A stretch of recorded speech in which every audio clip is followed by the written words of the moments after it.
Hey guys, welcome to the Something About Tuesdays podcast. I'm your host, Phebe Joi. Join me every other Tuesday for a lighthearted podcast to keep you company while you do your thing.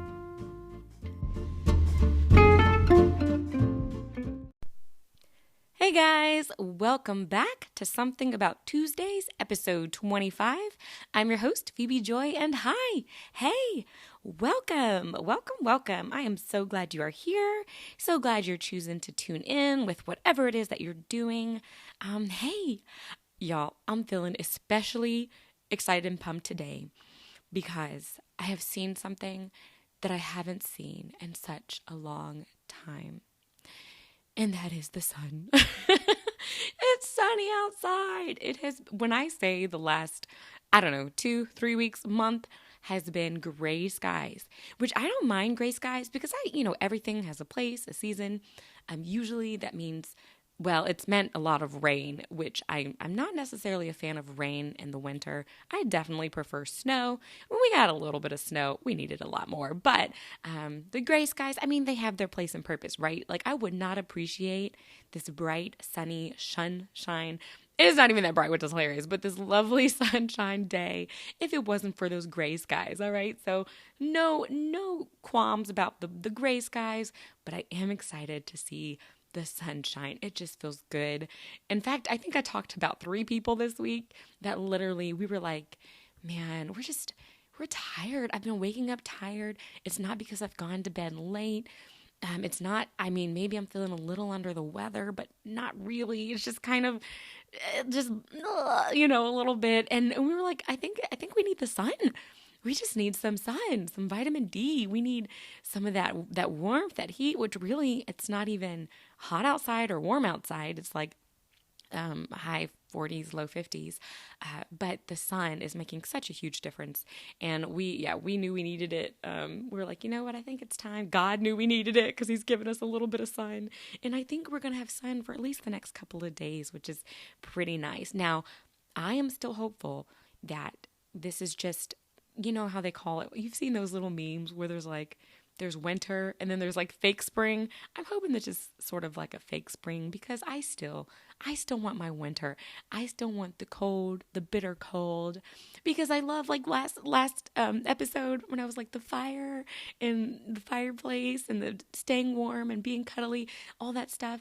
It fits in the cold. So I need it to still get cold again. I'm going to need it to still drop in the temperature, get some snow. I definitely want some snow. I at least need, give us a good 4 inches, 3 to 4 inches. I know that's rare and it probably won't happen. Maybe 1 to 2 inches, but a good 3 to 4 inches on a Sunday night. So that way I don't have to go to school on Monday or Tuesday. I want it to affect Monday and Tuesday, but I don't want it to be over the weekend because, Saturdays are fun days to get out anyway, and Sunday is church. I don't want to miss that. So let's just a good Sunday night, like snow. And I don't even need to be a snowstorm. I don't want, anything hazardous. I just need a good dumping of snow on a Sunday night where we're called off that for that Monday. We're called off for that Tuesday. Wednesday up in the air. Maybe we're called off, maybe we're not. And then, we can go back on Thursday and Friday, something like that. That is what sounds ideal to me, that I hope is still in the future of this winter. But for the time being, I am very happy to see the sun. And I do want to try to get out in it. So this leads into, I'm hoping to go, I think I'm going to go back to this coffee shop that I went to last week. Okay, so it's a Saturday morning, and last Saturday I went to a coffee shop. Actually, let me preface this. Okay, so it all started when 3-4 weeks ago now, I think. I don't know exactly when. Our church started a revival with an evangelist, and he was with us for 2 weeks, and it was, let me just say, great revival. He did a phenomenal job. Very uplifting. I like evangelists because they're usually very uplifting, and because they're reaching for lost souls, but they're also very encouraging to the saints. And I do like that about this specific evangelist, Brother Lewis.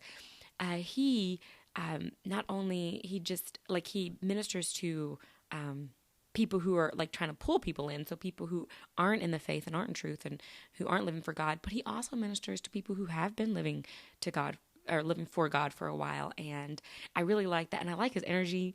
I like when he preaches because he doesn't preach long. No, I'm just kidding. Not that long preaching is a problem, but it's just great. He gets to the point. He's just very evangelical and just good at it. So anyway, so he was there the last couple of weeks. Well, the last Wednesday that he was there, I think it was last Wednesday, he had talked about how he likes to go around to wherever he is, different coffee shops in that area to just, study, do his work, and I guess to meet the locals, meet people, I don't know. But he likes to go to different coffee shops. And he mentioned how he was able to go to one, and I went there a couple times and struck up a conversation with the owner and with someone who worked there, to the point where he was able to invite them to church, and he invited another guy there to church. And like he built a relationship in the 2 weeks that he was here, ministering for us. And so that inspired me. Y'all know I love to try new things. I'm always trying to find ways to live life to the fullest, right? Because YOLO, not the YOLO to do something, something super risky and irresponsible, but the YOLO as in, take advantage of the moment, of the time that you have. And so he inspired me to go to a coffee shop.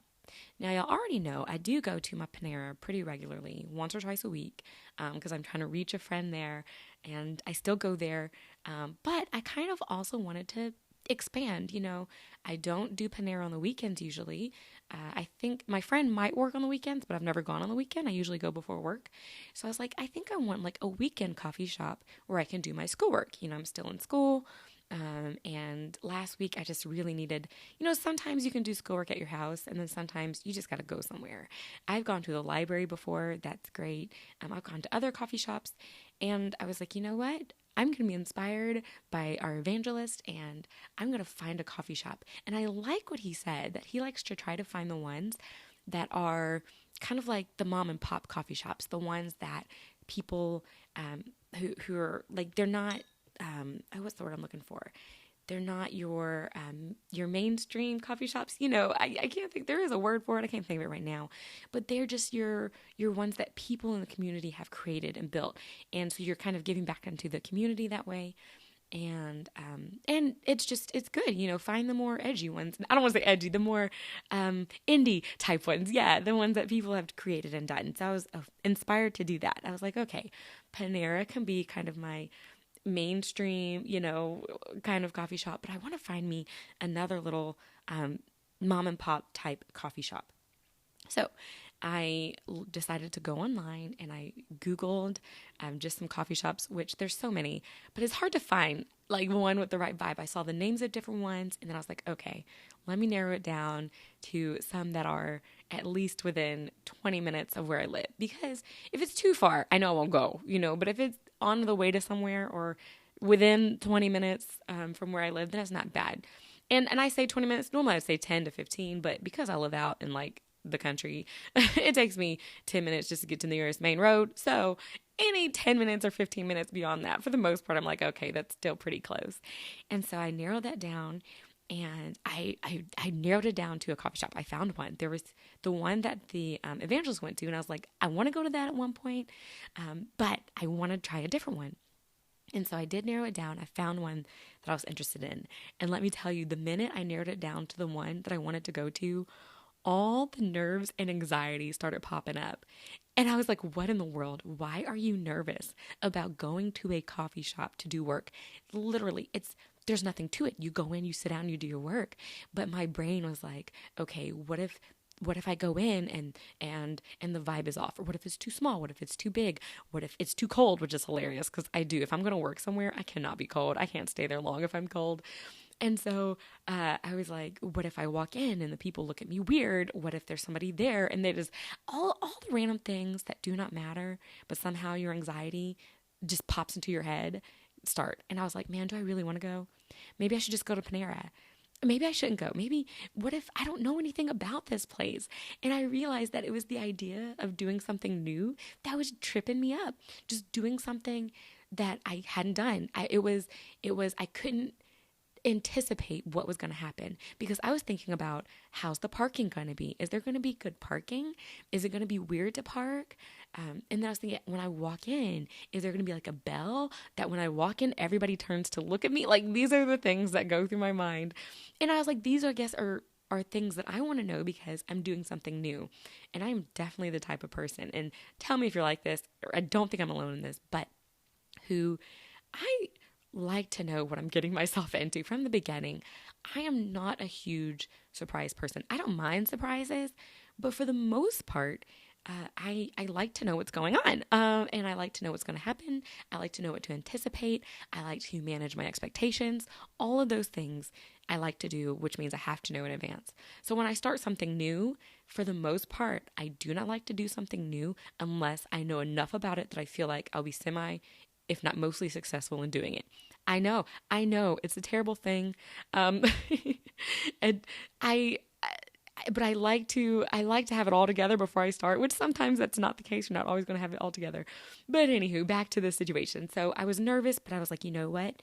You can do it. We just need a backup plan. And so I came up with backup plans. Y'all, who comes up with a backup plan for going to a coffee shop? So here's my backup plan. I was like, okay, if you get there and parking's crazy, you don't have to go. You can just keep going. Okay, if you get there and you walk inside and the vibe just isn't there, buy your coffee and leave. I mean, stuff that you really shouldn't have to think through. You just do it. But I was still like, okay. It made me feel better to know, like, if you walk in and there's a lot of people there, you can leave. If you walk in and you can leave. I was giving myself permission to leave, which I had from the beginning. But I think also because I wanted myself to want to sit and do work, and want to kind of see if I could connect with people. I think I felt that pressure too. But I was like, go. And if the vibe isn't right, try a different coffee shop. It's okay. So I was like, okay, I'm going to do this. So at like 3:00 in the afternoon, I drive over there. I'm nervous the whole time, which still cracks me up that I was nervous. And I go to the coffee shop, and there's only one car. It's a very small coffee shop. And I'm like, okay, it's okay. You can do this. And so I get out of my car, I get my backpack of my stuff, and I bring it in just in case I'm going to stay. But I'm like, you know what? It's okay. If you take this backpack and walk right back outside, it's okay. So I get my backpack and I walk inside. And my original plan was to walk in like I always order coffee and just order a coffee. But you guys, I'm not a coffee drinker. I know. Did I forget to mention that I don't drink coffee? I'm a tea drinker. And I was just hoping and anticipating that they would have tea. And I think they did, but I go up, there's a girl and a guy behind the bar, and they're the only ones there. And it's a small place. Now I walk in and I look around, and it seems cozy. There's like 3 or 4 couches. There's a big old comfy chair, which I'm about to tell you all about in a minute. And then there's this table with 2 seats and a coffee table by the couches. And so I was like, okay, so far, so good. Now, that being said, I also noticed I didn't look hardcore because I didn't want to make it look like it was my first time. But I did look around, and it did seem to have this kind of new agey vibe, which I'm not into, like astrology stuff, kind of hanging up here and there, some kind of hippie stuff, which isn't an immediate turnoff per se, just not my interest, and just an interesting place that I feel like for me to walk into. Let me just say that. And so I was like, okay. Now, I was like, look, if it starts smelling something funky, okay, whatever, some incense, y'all, I was like, I cannot, I will leave, but I was going to give it a chance though. So I walk up, and the girl and the guy, let's just say they look like they belong there. Okay. They look like this is their vibe. And the girl is like, hey, welcome. And so she's super friendly to start out with. It wasn't strange that, Black Christian girl walked into this new agey, vibey, kind of, punk rockish, astrology looking place. Let's just say those 2 things normally don't go together. And so she was so friendly. She was like, hey, welcome. And I was like, hi. And because I cannot be classy when I want to be, and I cannot just be like just the smoothest person. I meet them like, hey, this is my first time in here. I don't really know what I'm doing or what to find. Like, immediately, just say it. I just straight out say it. Look, y'all, I was supposed to go in there like I always order coffee, and I just went in and straight was like, I don't know what I'm doing. And she was like, oh, well, these are our flavors. You can have anything you want. And I was like, what do you think's good? And there was this, what was it? Like this banana Nutella coffee flavored thing. And I was like, yeah, I'll get that, and she was like, and what size? And I was like, small. And she was like, okay, we'll get it right out for you. I was like, okay, great, thanks. And she's like, anything else? I was like, no, I'm good. I was hoping there'd be food there because food would definitely keep me there, but I didn't see any at that time because I was still, you're kind of nervous. You're not completely staring at your surroundings. So I gave her my order, and which is so funny because I could have asked. I could have been like, is there any tea, or do you have like a chai latte, which is my, my go-to. But instead I was like, yeah, go ahead and get me the coffee. So then after that, so she went away. Her and the guy went to go make the stuff, and I'm standing there, still just me. Okay, and I turn around. I'm like, all right, where am I going to sit? In the back corner, there's the table and 2 chairs that looked like the best place for my laptop, but they didn't look comfortable. They were kind of like metal-looking chairs. So I was like, nah. Then there was the couches, and I was like, that kind of invites other people to sit by you, and I'm not quite there yet. And then I saw the chair. There is this big, fluffy armchair thing that was leopard print, which if you know me, you know I love leopard print. If you do not know me, you know now I love leopard print. It's the most classic print. Leopard print is like it's classic. It's like a black. It's neutral to me. But it's also, it can be neutral, but it can be a spark. It's beautiful. Leopard print's amazing.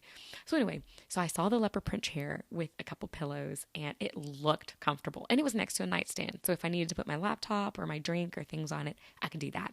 A nightstand. I think it's a nightstand, kind of like an end table. We'll say that. And so I went over there and I sat down in the chair, and it immediately just enveloped me in this soft, cushy coziness. Okay. And y'all, if I go back today, which is my intent, I totally plan to sit in that chair and completely enjoy sitting in that chair, just for that. Like if I go back, one reason will be for that chair. Okay. So then the lady, they bring me my coffee. It didn't take long at all. And it was actually pretty good. I could not taste the banana, chocolate, or whatever. I could taste coffee, but it wasn't too much coffee. So there was flavor in there. And in fact, it was good. Like I didn't add any sugar or anything to it, and it tasted good. So shout out to them for having good coffee from a non-coffee drinker. So that was good. So I'm sipping on my warm coffee, and I did look around, and I did see that they had a cupcake. Was it a cupcake? No, they had a cinnamon roll, and they had muffins. And I was like, I'm going to have to get up and go do that. So I stayed there and I studied and, just reading my book for class. And while I was there, a girl came in. She seemed like she might have been a regular because she came in and was like, okay, I kind of knew what she wanted. The girl was like, what do you normally get? So I was like, she might be a regular, maybe not a regular because the hostess couldn't remember what she wanted. But that came in. She came in, she came out. Then another 2 people came in, 2 guys, and they went up and they ordered their stuff. And the one guy was like, I've never been here.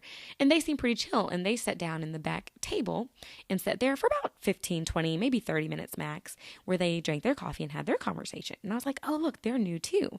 And here I am sitting there now feeling like I'm the one who's been there forever, just because they're coming in and I'm sitting there studying with my book bag and things like that. And I feel like they're the newbies, even though I'm a newbie too. But anyway, so then maybe like 30 minutes after them, another guy and girlfriend, I assume that's his girlfriend, they came in and they were looking around, and he was like, this looks like a nice place. And he said, I could work here.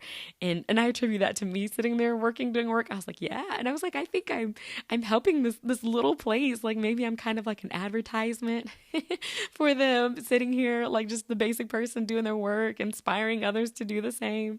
And so they came and they drank their coffee and then they left. And I stayed there. I ended up staying there for 2 hours. I didn't leave until 5 because I wasn't sure exactly when they closed. But I was enjoying it. And the music, they had just the chillest music in the background. So it wasn't too loud, which was a plus. And it was good vibes type music, which y'all know I'm feeling, just kind of jazzy. There were words to it. Like there were singers, but it was kind of like smooth, bluesy type singing in the background, which was great. Like it didn't distract me from my studying as music could do. And I had brought my AirPods just in case, but I didn't need them. So that was wonderful. And it was warm in there, so I didn't freeze, so I could be comfortable, and I didn't have to like wear my coat while I was trying to study. And then I did go up, and I asked the girl between the muffin and the cinnamon roll which one I should get. And she said, oh, the cinnamon roll is really good. So I got that, and she warmed it up for me. And y'all, that cinnamon roll was excellent. It was delicious. So that was good, and that made me feel good and cozy. And so 5 o'clock comes around, I finish studying, I get online to take my quiz, and I do that on my computer. It doesn't take long, and I pack up all my stuff, and I'm thinking, okay, this is good. I did this. So now I'm going to leave, but I'm going to make sure I say, bye, thank you. So I get up to throw my stuff away, and the guy who's working there, he's like, thanks for coming in. And I was like, oh, no, thank you. And then he says, have a good evening. I go, you too. And then as I'm like pushing the door out, he was like, hey, we appreciate you. And I go, mm-hmm. And I was like, and as I'm walking out, I'm thinking, you had to say, But I felt like, when they say something and you respond like, you too, you too. And if he said, appreciate you, and I go, you too, I feel like that would have been too much. So I said like, And I was like, that made me feel like entitled. I felt like I sounded like entitled or something. But honestly, though, it was a good experience. They were both very friendly. I do want to go back. I think I'm going to go back today. I'm going to test the vibe, right? Because again, I'm not sure just how into the new agey thingy this place is. It could be, and I don't even know exactly what gave me that vibe because honestly, I can't tell you exactly how it was decorated. It was very eclectic in its decorations. I mean, come on, a leopard print chair in the middle of it with like one of the couches, I think was like blue or green or something. So it was very eclectic. And so I don't know what I saw that made me think about it being kind of new agey. So I want to go back and see it. But I will say it was cozy in there. The people were warm. And hey, I think part of doing something new is connecting with people who you normally wouldn't hang out with. Now, I still would love to find a coffee shop with, people who maybe, already like, oh my goodness. And I'm making assumptions here, but like in a relationship with God or trying to find a relationship with God. And then these, the workers there, they look kind of young. So I was like, oh my goodness, they're going to think I'm old. They look like they were early mid-20s. So I was like, maybe I can find a coffee shop with some 30-something-year-olds. Dare I even say 40? Oh my goodness. But you know what? Sometimes you have to go around people who are not like you. And for all I know, they really may love God and love Jesus. And maybe they just need the fullness of truth, right? Like, who am I to say that they don't love God just because it felt kind of new agey and astrology and all that stuff in there? So I will not judge. I do plan to go back. I do plan to, have my Holy Ghost radar on to see who I can witness to or who I can just befriend. Honestly, that's all it is. I love, the evangelist, he said that winning souls happens at the rate of relationships, at the speed of building relationships. And I was like, you know what? That made me feel good because one thing, like when I think about winning souls, when I hear that, it's very intimidating. Like, how do you win someone to God? Like, it just feels like a lot of work. But building a relationship, that seems more doable. That, especially as an extrovert like myself, seems more fun and just like, okay, I can do that. I don't know about winning a soul, but I can definitely build a relationship. So if I can think of it like, okay, let me build this relationship.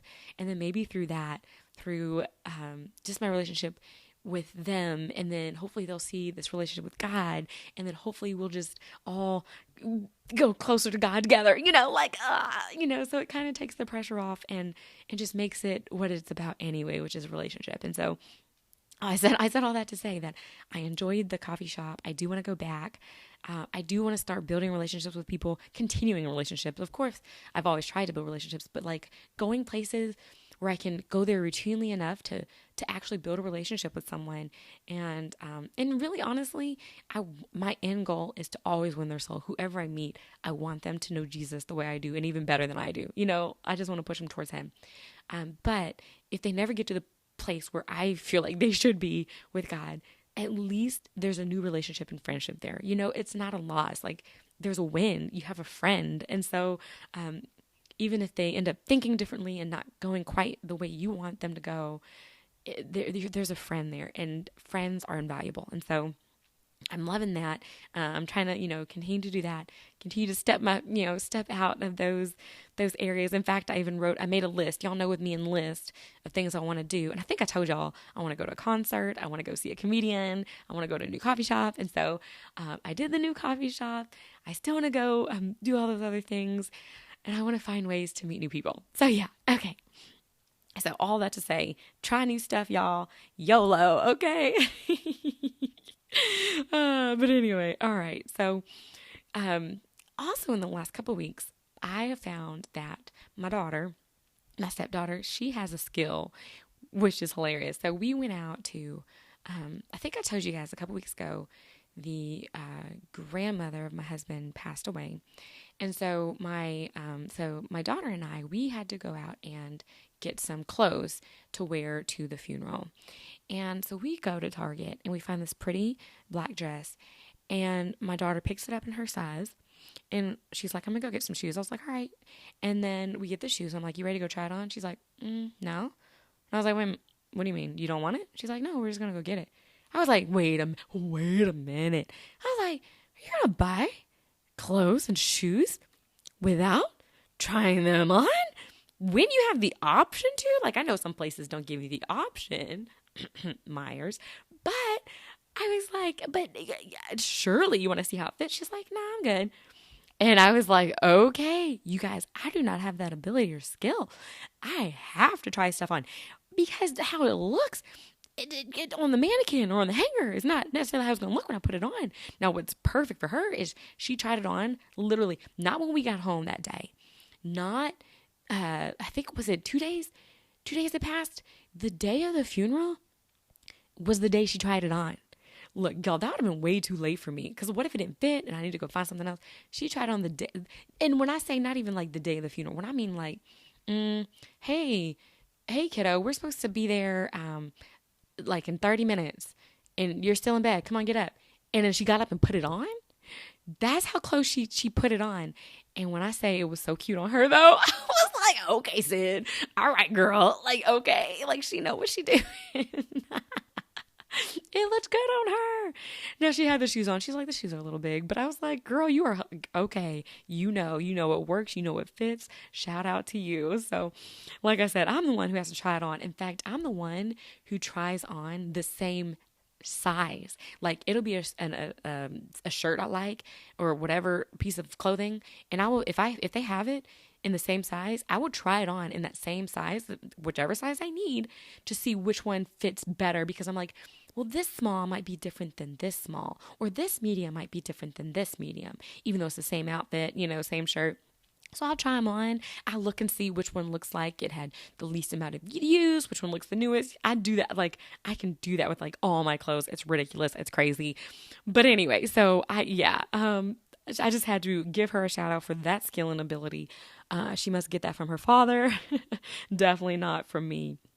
But that reminded me when I worked retail, and one of my favorite things to do was assisting people with getting clothes and finding clothes that fit for them and that looked good on their bodies. Like to me, it was like, okay, this is them, this is their body. Let me find what works in the store that can work for them. And so I would, just find the clothes and offer it to them. Now, I'll admit, and I was not that, I don't want to say, but I was not that annoying salesperson. I would greet people at the store, and you could tell the ones that they're like, please don't talk to me ever again. And I wouldn't. I'd keep an eye out in case they needed me to, get a different size or whatever, but I wouldn't bother them. But those who were open to it, I was like, all right, let me help you. Let me get you stuff. If you're in the fitting room by yourself, I will be that friend who will go exchange the size for you. Like you don't have to get, because that is so annoying when you have to get all the way dressed up again to go out and get a different size. So I was like, I would be that person. And while I get you that size, I might grab you another shirt that's similar. And I just loved it. Y'all, me and my other little jobs I could do, I could do, voice recording, which I'm going to tell y'all a story about that here in a second. I could do, I wanted to be, what did I say? Like, be a salesperson for an event or help out with events or something like that. I could also be a personal shopper or stylist, I would even say, because I just love it. I'm like, give me a myriad of clothes and I would try to help you to style it. Like that is so much fun. Actually, one of my friends at work, she's going to Japan this summer. And so I was very inspired to find some outfits and to like send things. And I like Pinterested stuff with some kimono style type things. And you guys, so it just let me know the event and what you're looking for and your vibe. And I would try to find a way to match your style while pushing you a little, past your limits into something that you may not have tried before. Y'all, look, that could be another side job of mine as a personal shopper. What I need to find are like little versions of these jobs, like this job light, a kind of a small version of it. So remember I said that I would like to be, or think it would be cool to be a audiobook recorder person. I still don't know what they're called. And so I found where I could volunteer to read once a week for people who are blind. through this one company that's in our city. So I'm thinking about doing that this summer. But I looked up ways to see if you were thinking about getting into it, just good practice and things. And one of the articles I read said that you should try to, practice by, see if it's something you really want to do. Just grab a chapter book at your house or whatever and read for an hour, because that's about how long the sessions are, an hour to an hour and a half. I said, all right, I can do this. Y'all, let me just say, reading for an hour is a lot different than just talking for an hour, right? I can talk to you guys for an hour. I can do all this. But reading for an hour, like having to pay attention to the punctuation, to the words. And I find that because I'm a fast reader, my eyes go quicker than my mouth, and that's where my mistakes happen. Or I will say I will add the word that I think it's alluding to, and it might be a slightly different word, could mean the same thing, but it's not what's actually written. I was like, this is harder than it looks, but I like it. So I'm still going to practice it and see if I'm ready for the summer to do that. If not, we'll scratch that. But if so, I that's still something I would like to do. But I will say, actually doing it was a lot harder than it looked. So that was just that. But speaking of the little things, like, having the light version of the job or things like that, y'all know this year I'm trying to focus on enjoying the little things. I have the little saying, enjoy the little things on my phone. It's my phone wallpaper when I turn my phone on. And it really is a great reminder. Because I really like the phrase. For I would say this first month of January, the part of that phrase that stuck out to me was the enjoy. Because that's what I wanted to work on. I wanted to work on finding joy and happiness in my day-to-day life, in the seemingly mundane, right? That was what I wanted to focus on. Well, this week when I read it, I focused on the word little. And I was like, because little things that happened, and I was like, you know what? I really do want to find the little. And it doesn't have to be big to be good or to be enjoyable. And then I was like, and if whatever it is I'm thinking about, if it feels too small to be enjoyable, then I'm going to lower the amount that it takes for me to enjoy it. Like, I'm going to change the standard by which I enjoy things. Like, if I can only enjoy pizza when I eat 3 slices of it, skirt, okay? No, I'm going to enjoy pizza if I only get 1 slice of pizza, because that little slice of pizza is still good, right? And I use that just as an example of if it normally takes this much to make me happy, I'm going to lower that. Not that I'm lowering my standards of happiness, but I'm kind of raising my expectation of it shouldn't take me that much to be happy. Like, the fact that I'm alive should bring me a measure of joy, right? The fact that I'm able to do certain things, or the fact that I have a job to be angry at or upset at. I'm not going to go there. But how sometimes you have days at work and you're just like, it just upsets you that day. And I was like, I'm going to intentionally at least have a job, right, that I can be upset at. And I'm going to find something that happened in that job today that did make me happy. And so just trying to do those things. I'm working on that, working on focusing on the little. So enjoying, yes, but enjoying the little as well. And it's kind of funny, tied to that and tied to my job at work. So there were 2 instances at work this week between a couple of my kids that were it was cute. And so it talks about with the enjoying the little things. It's just funny. So one of them, I was walking up the stairs because our school is 2 stories. It's not a big school, but it is 2 stories. And my room where I work is upstairs. So I was walking up there by myself. The kids were in their classes, but there was one little guy, which he's actually not little. I think he's bigger than me, honestly. He's a 3rd grader. And I think I don't know if he's taller than me. He might be taller than me, but he's a big kid. And he's one of our kids who gets additional attention and care and support academically and behaviorally. And so he was just walking down the stairs while I was walking up. And he said, I want to give you a compliment. But he didn't say it that clear. He kind of said it more like, I want to give you a compliment. And I said, oh, what? Hey, buddy, what'd you say? I want to give you a compliment. And I was like, oh. I said, well, thank you. I said, what do you want to give me a compliment for? And when I say he gave me this look like, what? And he was like, I don't know. I just want to give you a compliment. And I was like, I said, you know what? thank you so much for that compliment. I appreciate it. And he was like, you're welcome, and kept going. And I laughed because I was like, okay. Because I was thinking, do you want to give me a compliment for the way that I'm walking quietly up the stairs? Like, that's what we do for the kids. Like, great job walking up the stairs quietly, or, great job on trying your best today, or whatever. And I was like, did you want to give me a compliment for being quiet? Did you want to give me a compliment for walking nicely? He's like, no, I just want to give you a compliment for what we don't know. But he just wants to give me a compliment. I was like, that's so funny. That's how we should give compliments now. You know what?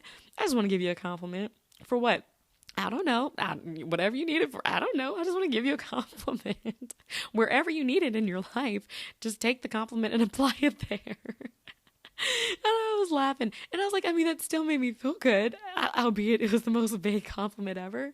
But the fact that he wanted to give me one, he didn't, that's just so funny. Like, he didn't know what he wanted to give me one for, but he wanted to give me one, whether he just felt like I needed one or whether he felt like he just wanted to give me one. I thought that was so cute and so funny. And especially coming from him, it was perfect. And I was like, oh, well, thank you for the compliment. And that was precious. But another thing that enjoying the small things. So with this job that I have, I also have the opportunity to sub in a lot of classrooms. You guys know this because that's where I get a lot of my stories from. And so this past week, I subbed in a 4th grade classroom. And this class is usually, we'll say, of the 3 4th grade classrooms, this is probably the most challenging and tricky one behavior-wise. And so, but you have to remember that they're 4th graders, right? They're just 9. They're 9 years old. But they are 9, okay? So there's that as well. And so I was like, okay, I got to psych myself up to go in there. And I was like, okay, what can I do to relate to these 4th graders? And I was like, as intimidating and as these behaviors sometimes can be, they are still children. So I was like, okay, when I was 9, what did I enjoy at 9? And one of my favorite memories when I was 9 was my teacher would read to us. She read a chapter book. She read the book Tales of a 4th Grade Nothing, which was about a 4th grade boy and his little brother. And so I said, you know what? I loved when my teacher read to me as a 4th grader. And while people think, you kind of forget that with all the social media and with the television and things like that, kids aren't interested in that. I'm here to tell you they are, okay? I wasn't sure. I wasn't sure they would be, but I was like, we're going to try it. So I went to the library and I checked out the book. And I went upstairs and I went in there and I was like, hey guys, I was like, I'm so excited. And you got to sell it, right? I was like, I am so excited to read this book to you. I was like, I'm just going to read the first chapter. I'm not going to be in here long. I really just want to read this. It's a book that I read when I was younger and it is so good. And I just really thought y'all would like it. And so I had to set them up and I called them to the carpet, which they, 4th graders like, do we got to come to the carpet? And I'm like, yes, come sit down. It took like 5 minutes to get everybody to come to the carpet, but we made it. And then I started reading the book. And when I say, like, maybe one kid was still chatty here and there, talking to his friend, but the majority of them were, like, listening and engaged. And I just read the first chapter. And after I read the chapter, I asked questions about it. And they were eager to answer. And so I started asking obscure questions. I was like, okay, what floor did they live on? And one of the kids was like, the 12th floor, which it was correct. And I was like, what? And then I was like, okay, who remembers the name of this? And one little guy who I just knew wasn't listening raised his hand and he got it right. I'm like, oh, I said, you were listening? They were listening. They were listening to me reading. You guys, it was a chapter book. There were no pictures for them to look at. There was no screen for them to look at. It was just me reading. I couldn't flip the book around to show them anything. I was just reading, but they were listening and they were engaged. And I'll admit, it was only for 15 minutes maybe, but the whole time they were listening and engaged. And so I was like, okay, we're going to do this. We're going to make this happen.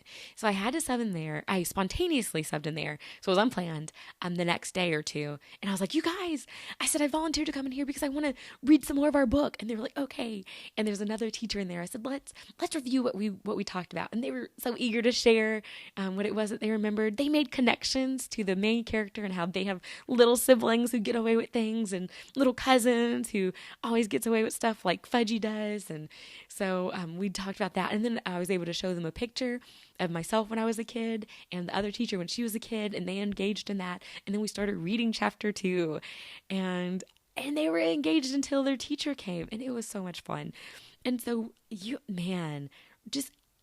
sometimes I guess if you're in education, in those upper grades, it can be easy to kind of think that maybe they're not interested in books, but man, they really are. Kids are interested in story. They're interested in using their imaginations. Television and movies, those are, I mean, they can be fun and great and entertaining, but they don't require kids to use their imagination because it's right there in front of them. But when they have a book, they can picture in their mind who they want Peter to look like or how they want Fudge to look like. Even with the descriptions, they have to use their imagination. They have to make those connections. And so I really enjoyed doing that. And that was something small but fun. And it was just great. And so yeah, I think I've said before, like if you have little kids, read to them.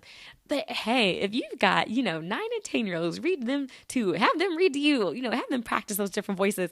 But you guys, that was the other part, was I got to practice reading in different tones of voices. And with the kids, I didn't have to be perfect. And that was fun. So maybe, I literally just thought of this just now. Maybe I'm not meant to read for an hour, as far as like being a voice book recorder person, because that is a lot of skill. But maybe I could volunteer to like read at a library or something, or read at a bookstore or just something. I don't know. I just not thought about that. But that was fun. It was great. It was something small, but it ended up being really cool and I enjoyed it. And so I'm hanging on to that. All right. So speaking of small things, we're getting towards the end here, but, and this is so funny because I'm literally wearing this right now.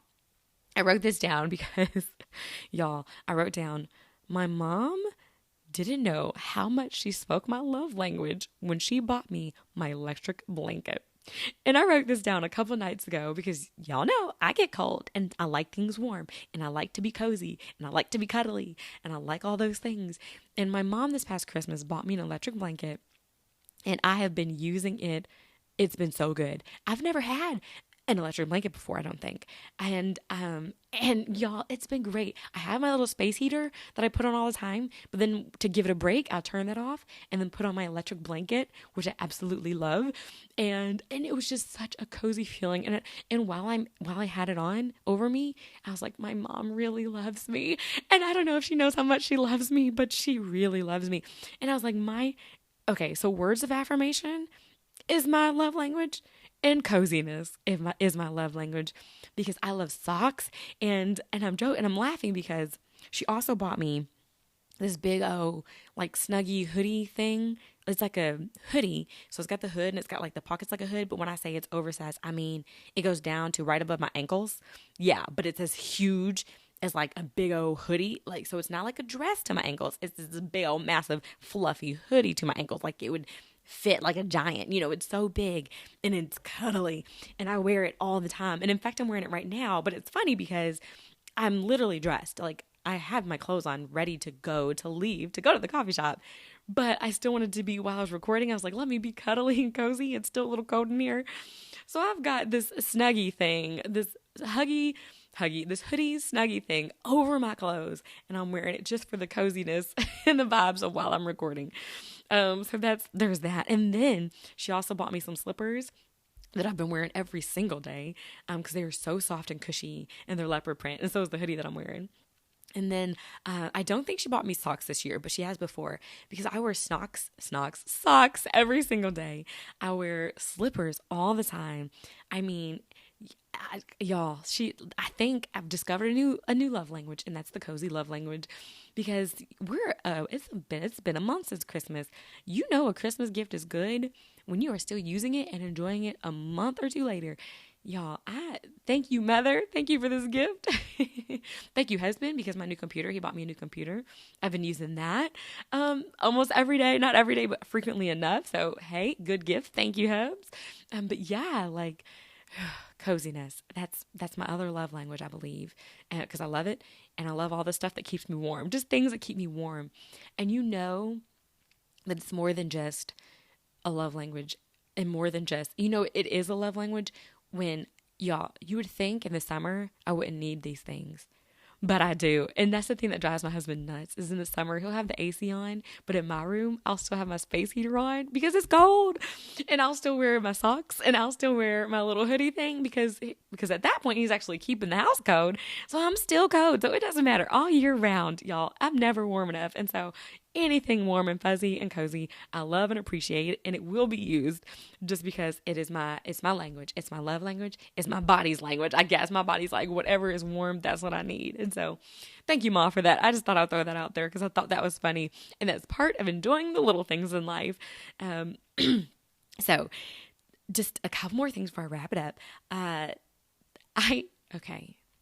You guys know I think about things and discover things while I'm in my car. I literally could have a car segment each episode too, because that's where a lot of thinking happens. And so I was in my car and I found myself doing something that I've done before that, once again, I don't know if I'm alone in this, but it's silly. It's silly. And that is this. I was driving behind a car that was in front of me, and there was a precious dog leaning outside the back window. And it's always fun to see dogs leaning out of cars. You're just like, oh, look at them, enjoying their lives. And so there's this car who was leaned out of the window. Does anyone else ever try to get the dog's attention by whistling or making noise, knowing full well they cannot hear you, but thinking maybe, because I know dogs have good hearing, that they'll just look back at me. You just try to get their attention through sound to get them to look back at you. Y'all, I think I do it almost every time. And I try to whistle, and I can't whistle. I can't normal whistle. So then I'll try to do my high pitch wind going through my teeth sound. I can't call it whistling because it's not, but trying to get his attention, thinking I can be like a dog whistle, knowing that they can hear high-pitched sounds. So I'll try to make as high-pitched whistle as I can in hopes and anticipation that they will look back. And they don't, and even if they do, it's not because of anything that I've done. But I try to get the dog's attention. I'll do the little, thing. And sorry to do that on the microphone, but I'll try to catch his attention that way. And the dogs never look at me, but I do try to get their attention. I don't know what it is. But I definitely try to do that. And so I caught myself trying to do that and thought that was hilarious, and knew that wasn't going to work. But another funny moment that happened this week was, and this is just a music moment. So as y'all know, I get the opportunity to sing in church. And so this past Wednesday, we were singing a song that we know well. I know it well. It's not one that, is very difficult to sing or anything at all, honestly. But we were singing the song, Better is One Day. Better is one day in your courts. That one, better is one day in your house. And so we were singing that song. And when we practiced it, we start out unison. Better is one day in your courts, right? And then at some point we go to parts. Better is one day in your courts. And so, okay. Now I am usually, I like to pride myself in making sure that I know where we're going. I look at the music director to see where we're going. I look at whoever's leading the signs on the soprano side. I usually look at their hands to see where we're going, because I like to know where we're going. I don't want to mess things up. Well, this past Wednesday, we're singing, better is one day in your courts, whatever the key is. Better is one day in your house. And normally we go straight into parts. And I'm like, okay, I'm just going to go right in because that's what we normally do. And I'm a worship right here. So would you go from better is one day in your courts to better is one day? Okay, once again, it's hard to do on your own. But you see what I'm saying? You go up, you go higher. Well, apparently we were supposed to repeat the unison part again. So I sound something like this. Better than thousands elsewhere. And then I'm about to go into, instead of going back into better is when I go, better is. And then because I caught that I was the only one that went up, I go back down. Better is one day in your course. And literally, I don't think anybody else heard it or anything unless you went back to listen. But hearing it myself, hearing it out of my monitor, I almost laughed up there because I was like, oh my gosh, such the drastic, sometimes if it's parts, being alto, sometimes we stay the same if we have lead or whatever. But in this case, I guess the tenors had lead. And so I just go from the better is one day in your course. Just that high to that drop, y'all. It cracked me up. I was like, oh my goodness. I hope nobody heard that out there. Because I tell you what. Because, when you're going that high, you do start louder. You got to project a little more sometimes. And so I was ready to project and just be like, ba-da-da. And then nobody else was there. And so I was like, da-da-da-da-da. Oh, it was funny. It was probably one of those you had to be there moment. And probably even one of those you had to be me moments. But that's where I was. That's what happened this past Wednesday. But it was funny. It was a funny little moment. But I did enjoy. I'm once again fine enjoying the little things. At least I was up there singing. At least it wasn't like a solo or anything, or coming in on a part where I wasn't supposed to by myself per se. There were other voices to help blend that in. But that was a little funny moment. I was like, I'm gonna have to share that on the podcast just because it was cute. It was just funny. And then the last thing that I want to share that made me laugh, but also made me just kind of be like, oh my, y'all know, so I'm 34, okay, and I know age is a beautiful thing. I know being like having the ability to get older is amazing. That means you're still here. If you're getting older, it's a blessing. But y'all, I know, and I'm not saying that 40 is going to be the end all be all. Like, that's it. I'm not saying my life is over at 40. I'm anticipating my life at 40 to be absolutely amazing, actually. So I'm not saying that, but it does take a little kind of warming up and getting used to this age thing. Good thing it's just day by day, right? But I had just went to a new restaurant, which I do want to shout out. That'll be my food segment, called the Chicken Salad Chick. Now, that is, I don't think the restaurant itself is new. It's just a new location near my crumble cookie, the one right by my house. Okay, so I thought I would try it. And I had such a pleasant experience there that I decided to fill out the survey. Okay, and so I'll go ahead and say, so I decided to randomly pop in. I'd heard about it. I'd had their chicken salad before catered, and it was all right. It wasn't bad. It was good. But I was like, I'm kind of feeling it, though. I kind of want to try it and see what they're all about. So I went there, and let me start out by saying I did not realize that there are more than like 3 options, which is what we usually have for the catering, right? There's like 15 options of chicken salad, and they're all chicken salad. And I love chicken salad, but I'm also very picky about my chicken salad because I like it to taste good, as anyone would anything. But I mean, like, it has to have a good flavor. Sometimes chicken salad can just be weird. Any one of those kind of like mayo or mustard or something bases of things, it can get weird real quick. And so I was like, okay, I think I like her chicken salad, this place. I've had chicken salad before at different places that weren't very good and some that were amazing. And so I was ready to try it. So I go in, and a young man was there at the register, and he was like, hey, and I was like, well, I do know I want the chicken salad BLT. He was like, great. What kind of chicken salad do you want? And I immediately froze like, what? And he saw my confusion and and he immediately, kind of like the coffee shop person, was like, oh yeah, we have different kinds. Here's all our flavors up there. And he said, if you want me to explain some of our fruity kinds, which I guess must be the most popular ones, he's like, I can do that. And I was like, sure, go ahead. And so he told me about them, because I do know I love grapes in my chicken salad and things like that. And so I was like, yeah, go ahead and let me know about that. And so he did, and he was very friendly. He was like, do you want a sample? And I was like, oh, sure. And so he gave me a sample. He's like, do you just want to try this one or that one? And I was like, oh, I can just try the first one. And I was like, this is good. That'll work. Go ahead and put that on there. And he's like, okay. And then you can get a side, which can be this, that, or it could be another scoop of chicken salad. And I was like, oh, well, let me try that. And he was like, do you want to try a different sample? I was like, yeah. And so I tried another sample. And the only reason I'm highlighting this isn't the part that made me giggle later or think about my age. But I'm saying this because just because the customer service, the guy was so friendly, and he wasn't trying to rush me. There was other people behind me, but there was another person who was helping, so it wasn't like I was the only one holding people up. But I feel like had I just been me, I think he still would have taken his time with me, and it would have been okay. Like, I didn't feel awkward not knowing the types of chicken salad there was, because kind of like the coffee shop, I want to know before I go in, but I hadn't when I walked in. But he didn't make it feel weird at all. He was just like, yeah, okay, and if you want a sample, yeah. And he didn't make me feel weird about getting a second sample, and not like, okay, you're just trying to get over on us. No, he was just like, yeah, take another sample.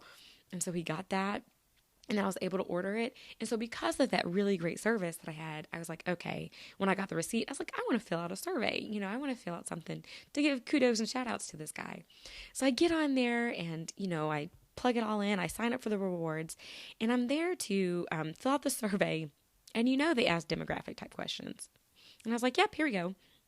You guys, this is where The age of sadness came in. It asked for age and, what range are you in?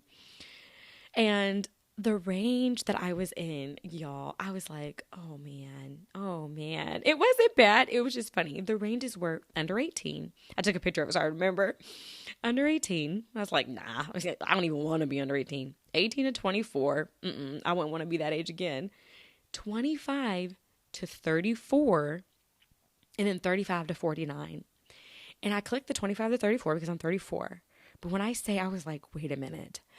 I'm at the end of a range, and then my next range when I'm 35 this year, when I'm 35, I will be with all the way up to the 49-year-olds. Like for all they know, I could be 35 or I could be 49. Whatever opinion it is, it's coming from someone who could be 35 all the way up to almost 50. I was like, oh no. Oh, guys, you all growing up is something different. At least, between 25 and 34, I mean, I could have the same opinion as a 30-year-old or a 26-year-old. But man, I was like, when I take this again in a few months and I'm the 35 to 49, my opinion counts the same as someone who's almost 50.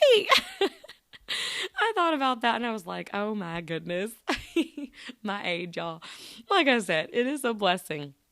I'm very excited to be 34. I'm glad that I've made it here and I am where I am. But I was very much like, oh boy, I guess I'm about to enter into this next season of my life and who knows what that's going to be. But I am anticipating for it to be the best. Honestly, you guys, I am hoping and I believe that this next decade, this next 35 to 49 is going to be amazing for me. So please don't take my constant talking about age and fretting over it as something that I'm truly worried about. Just something that I know that I have to get accustomed to, but that truly I am looking forward to aging and growing up. But yeah, so anywho, that's all I have for you today. Thank you all so much for listening and for tuning in. If it was your first time, I hope you enjoyed. I hope you go back and listen to some of the other episodes. I hope I was able to keep you company while you did whatever you did and that it made it a little more enjoyable for you. And yeah, I will catch you guys in a couple weeks when it is closer to February. I mean, actually, when this comes out, it will be February. And actually, there won't be an episode until after Valentine's Day, so I can't wait to share what that'll look like. Not that, I mean, once you've been married 10 plus years and been together for a while, Valentine's Day sometimes just becomes, hey, let's just go get something to eat and come back. So we'll see what that turns into. But anyway, thank you all so much for listening. As always, feel free to leave a comment, review, or on Instagram or on Apple Podcasts or Spotify. And yeah, I'll catch you guys in a couple weeks.